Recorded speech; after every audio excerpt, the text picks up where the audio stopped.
I've got a piece of tough chert here. It's got some, I don't know what that is. That was near the cortex, but it's penetrating into the rock right there. I'll try to nap this into something. It's a challenging stone, so I'm going to start off the day with it. Yeah, I'd rather nap the challenging stone in the morning than try to do it tonight. So, got to get rid of that, whatever that is in there. That messed up porous area of the stone. Using a 3/8 inch steel rod for the indirect percussion flaker. Now, I don't know if these are welding rods. You get them at hardware stores like Lowe's or Home Depot.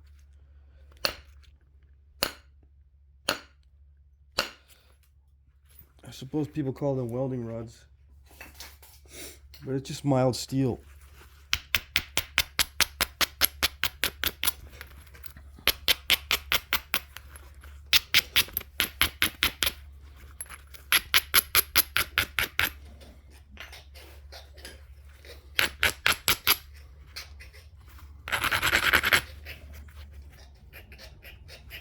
Anyway, if you can't hold this behind your knee just like that, you can insert them into a plastic rod or a wooden rod. Hit the metal. Leave enough sticking out from the rod that you can hit the metal part. And you can also strap this to the top of your leg so you don't have to hold it under your knee. Just in case you're new. I see a lot of new viewers on the channel, so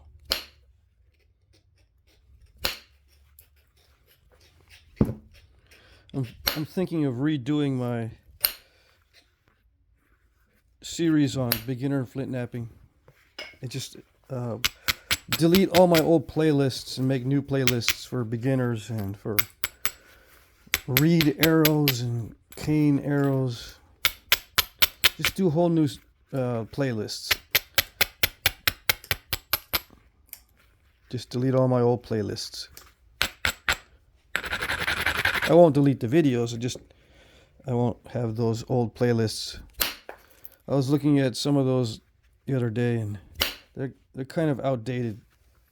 I won't delete the videos, like I said, but yeah, I want to redo those playlists. So that's going to be in the works.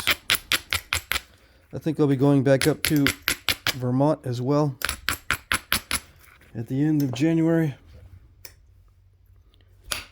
for a few months.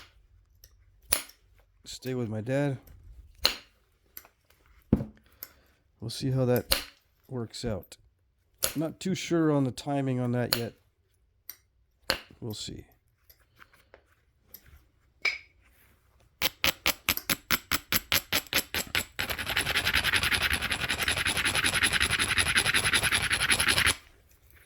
So what kind of stone is this? This stone is free stone. Yep, I got the stone for free, and it should be heat treated. I shouldn't be napping this raw, but for expediency's sake, I'm gonna nap it raw. The heat treats well. In most cases, this kind of tough stone, semi-translucent, will heat treat well. Yeah, some of the non-translucent stuff, you never know. Sometimes the heat treats well, sometimes it doesn't. Sometimes it gets too brittle. But the lighter colors in general will heat treat better than the darker colors. And the translucent stuff seems to become nicer than the opaque stuff.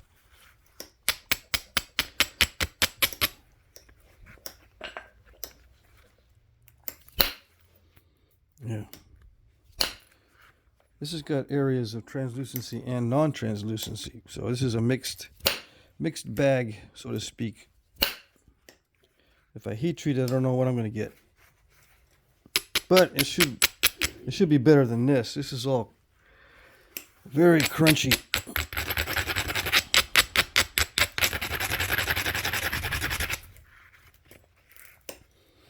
So I'm not sure how far I can get with this.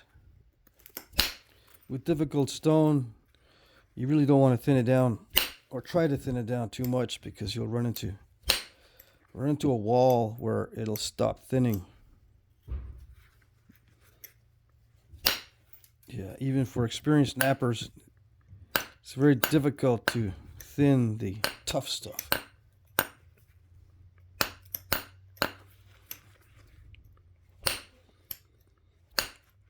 And by difficult, I mean you're going to depend upon luck to get it thin. Difficulty means it's difficult to control the outcome. You're depending on luck many times.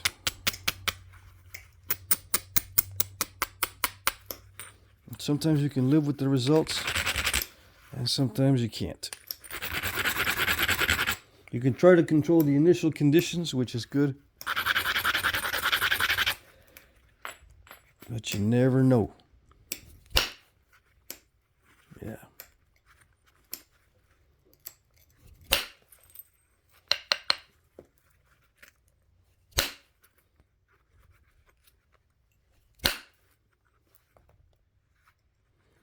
You can sometimes prepare a perfect area to strike, and it will not work. If something will go wrong that you're not aware of,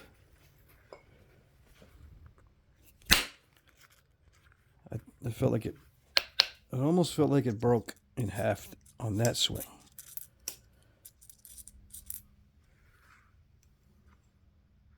Yeah, that was a good one.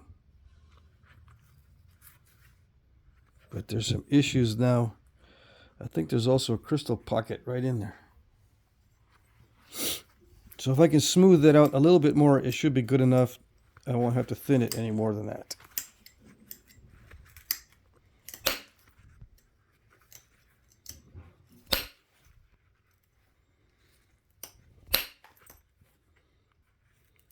Yeah, not too bad.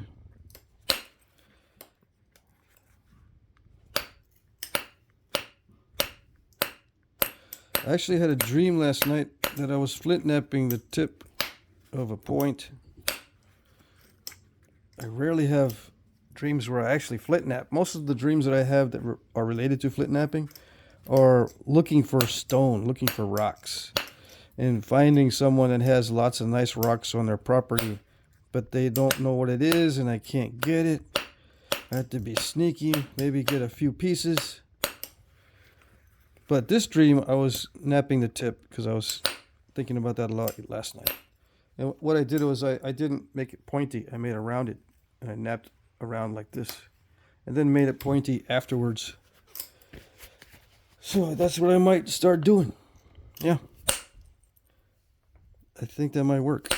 It's a different psychology to knap around and make it a rounded tip, so that you're taking flakes off the tip itself directly from the tip in when it's rounded.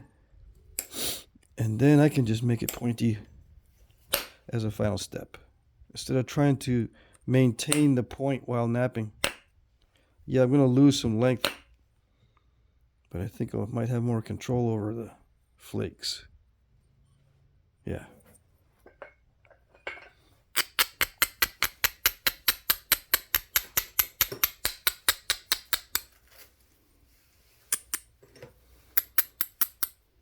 I remember several dreams from last night, which means I probably woke up many times.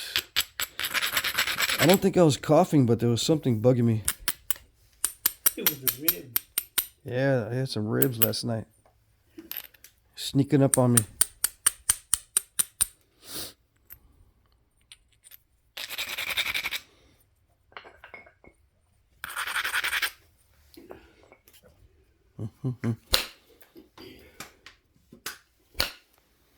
And my ears are stuffy this morning. Let's see, on my right ear, I feel like I can't hear completely out of my right ear. Then it switches to my left and it goes back to the right. In a little while, it'll be my left ear that's stuffy.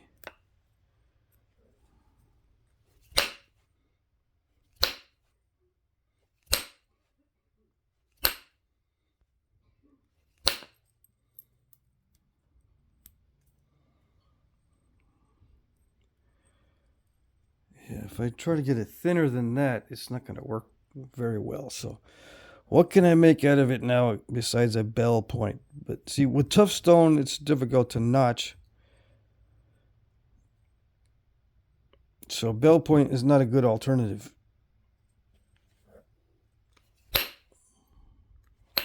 Or a good idea. The notches will stall right away, probably. Then I'll have to force it. And once you start forcing the notches, it'll blow away a barb or something. You cannot use excessive force when notching. You can use excessive force when thinning. You can usually get away with it, but notching, you cannot usually. Oh, there we go. Excessive force. I couldn't get away with it there either. Dang it. But anyway, excessive force when notching doesn't work out. That would have been nice if it didn't break.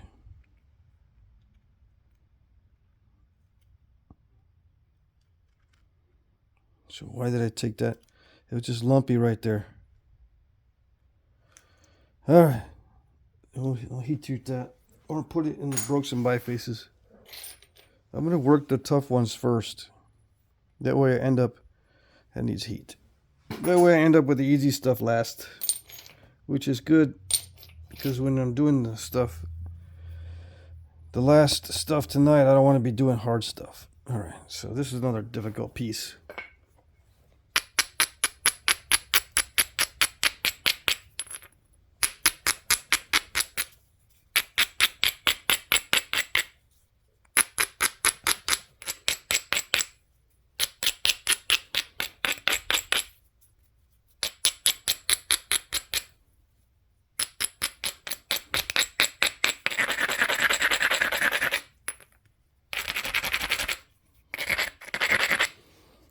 This is one of those almond-shaped ones.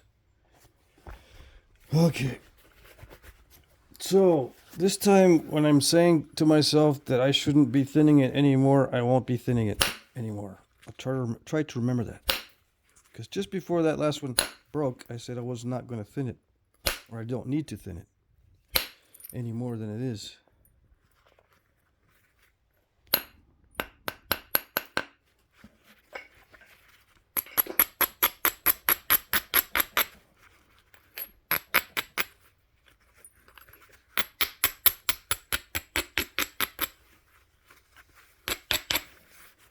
Okay.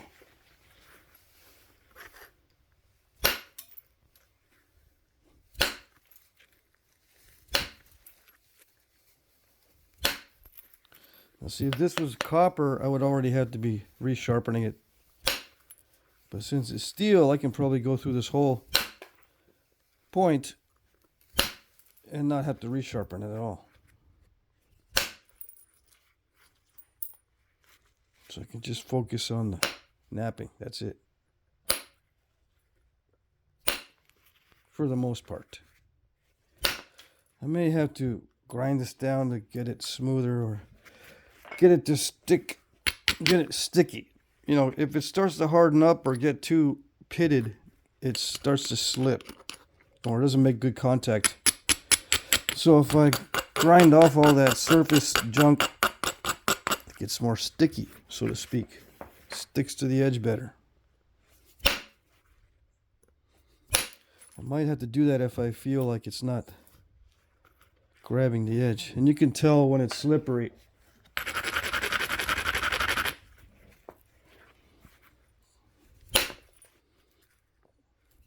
Easiest way to tell is when you're hitting it and you have to hit over and over again. That may be because it's not gripping the edge.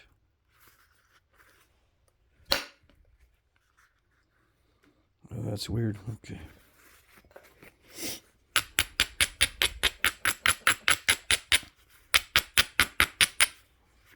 It's breaking the laws of physics.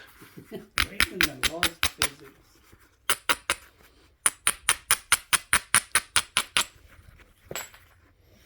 Okay.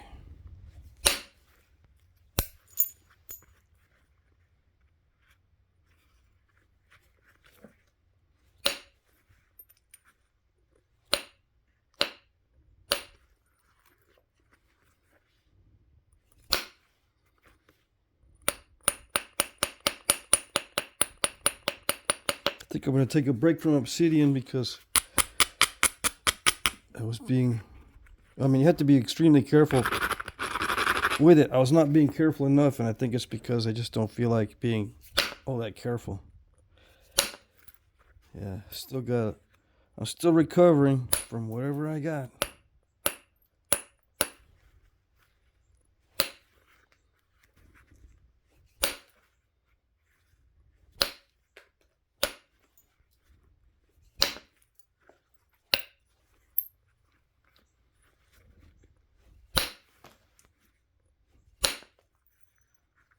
That was good.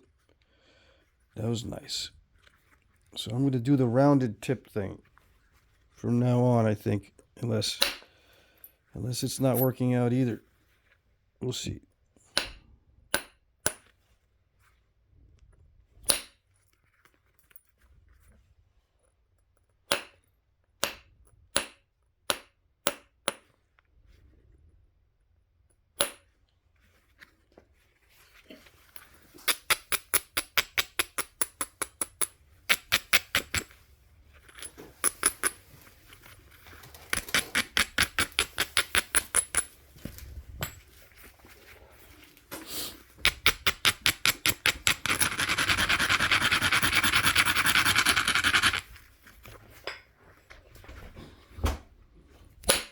Some of you might be thinking maybe this doesn't look too bad, huh? Maybe it's napping really well. No. It's tough stuff. It might look like it's napping well, but it's tough.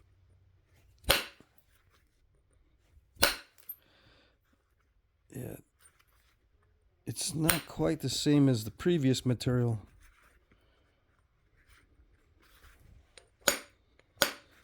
It's good. It's got its differences, but it's still.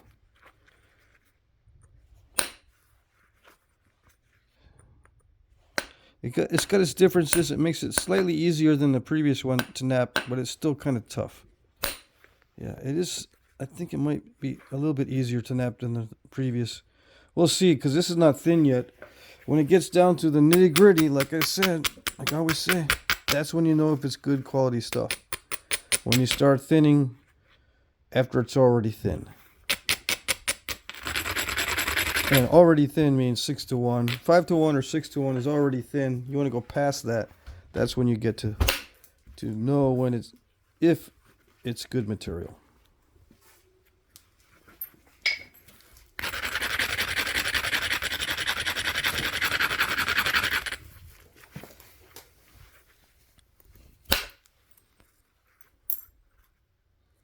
Yeah, I'm hitting this very hard.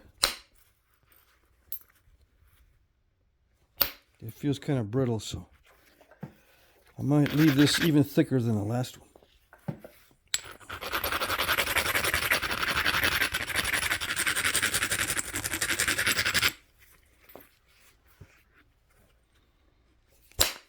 It feels almost like a high-grade rhyolite. Yeah. And there is such a thing as high-grade nappable rhyolite. Looks just like the crappy stuff. You won't know until you actually start napping it.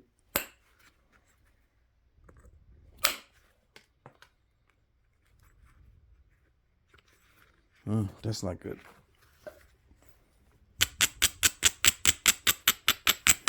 May have been an incipient crack on that one.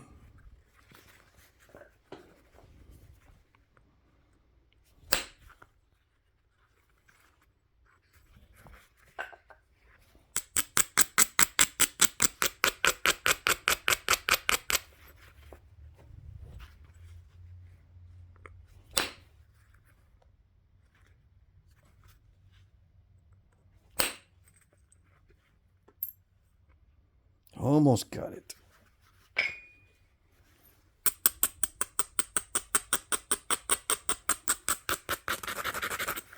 Yeah, I'm going to lose a bunch of the tip when I start rounding them off. But I think that the overall strategy is going to be better than fighting with the step fractures on the tip. Now that's a step fracture, but I think there was an incipient crack that caused that one.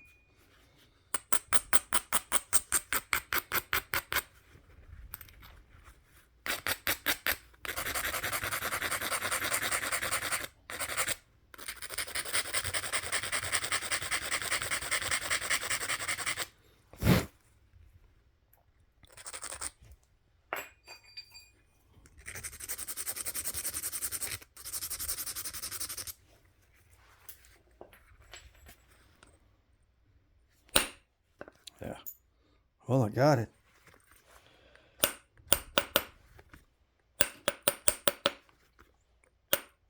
So yeah, every new technique is experimental.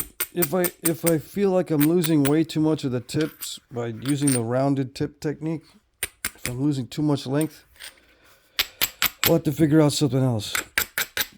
But, if I go into it thinking, oh, I'm going to lose some of the tip anyway, it's not going to rattle my nerves if I lose some of the tip.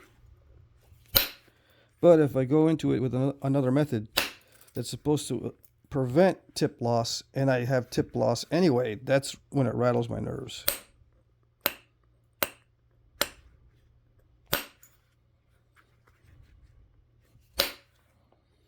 Basically, what I'm trying to avoid is this kind of stuff. Step fractures near the tip.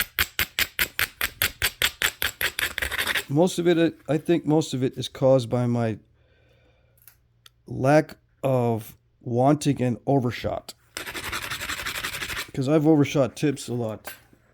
And I've got this thing in my brain that stops me from exerting too much force.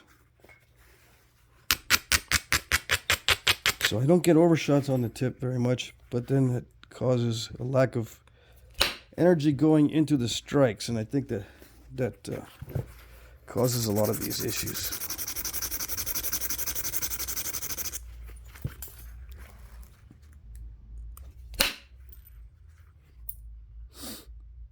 Yeah. If I'm lucky, I can damage control it.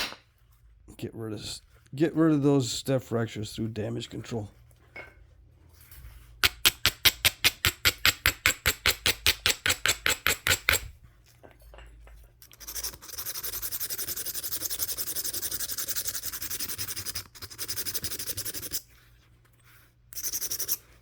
Yeah, I've usually only used files for notching. We'll see how long they last now that I'm using them for edge preparation. That was close. Almost overshot that one. Yeah.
So I use the coarse abrader to knock back the delicate areas, and then I'll go back with the file to dull everything, and it'll show me opportunities.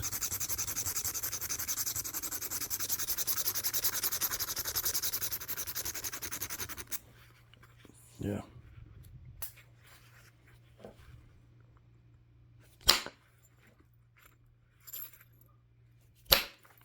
Gotta be aggressive with this tough stone. But the results are not always that great.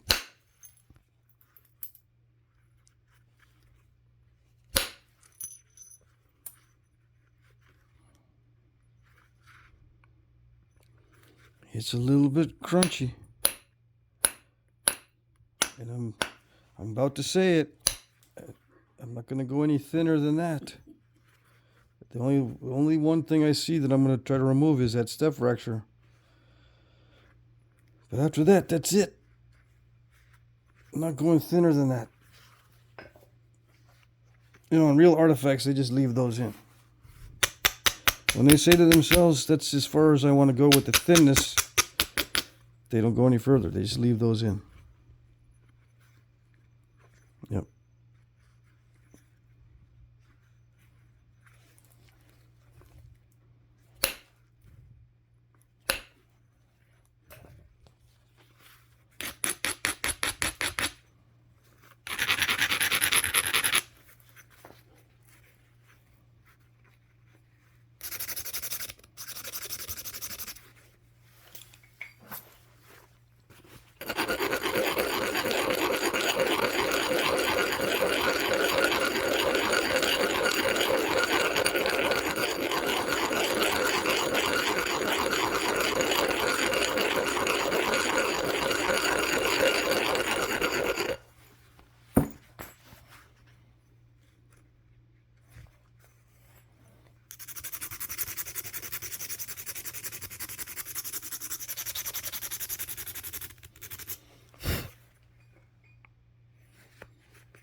See, this damage is at the end of the potential flake. So that's the end or the termination of the potential flake is the hardest to predict. So the easiest way to try and predict what's going to happen is to control the initial conditions, which is the initial striking area. If you can make it perfect as possible, it's a good thing. Now, I've known that since I started knapping many years ago, and I found out that the more perfect the platform, the less chance I have of making it a successful strike, because I don't know if I choke or something, but I usually crush the platform. But I'm going to try to distract myself completely from thinking about it and just strike it and not worry about it, you know. And see if it did it. I think it did it. It did it well enough. There's still a little bit of a diving thing going on there. I'm going to pick it. I'm going to pick at this a little bit. Yeah. Well, let's see. I might be able to send another flake from in here. Yeah. So before I pick at it, let me see if I can send another flake in from here.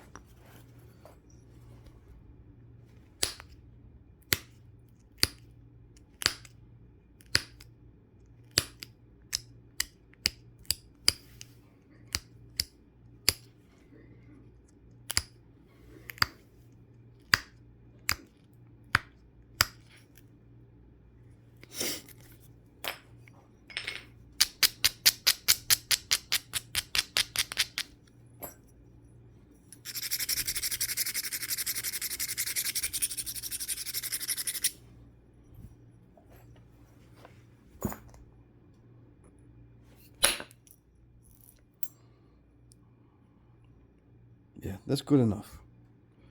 I'm not going to force any more damage control on that area. All right, so what am I going to make? Let's see. What is the width? Yeah, a lot of these Texas points are 2 inches wide at the very bottom that have the barbs. This is nowhere near that. So if I try to make a barbed point out of something like this, it usually doesn't look right because it's too narrow. I've been measuring all the barbed points, and the average is 2 inches wide. This is not even close. And by points, I mean these larger points. And little dart points and knives, you know, these things. A lot of them are 2 inches wide across the barbs. And the reason why I've been measuring is because I'm trying to come up with a set of templates before I send back the artifacts I've been borrowing, or I've borrowed a bunch of artifacts. Before I give them back, I want to make a bunch of templates of some of the artifacts. You know, cut out a shape in a card stock, so that I have a actual physical pattern for making certain points, like Pedernales points. Because there's little subtle things on the artifacts that make them look a certain way that it's hard to remember from memory.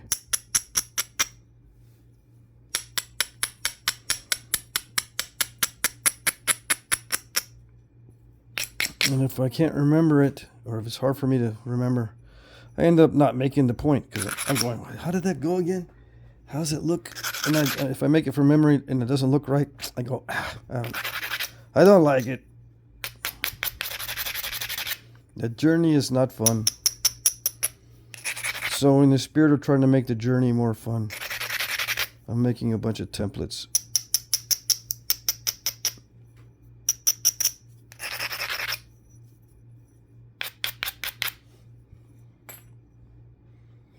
Okay. Now it's just a matter of regularizing. Alright, but I'll regularize it and finish it out on the next segment. Alrighty? Okay.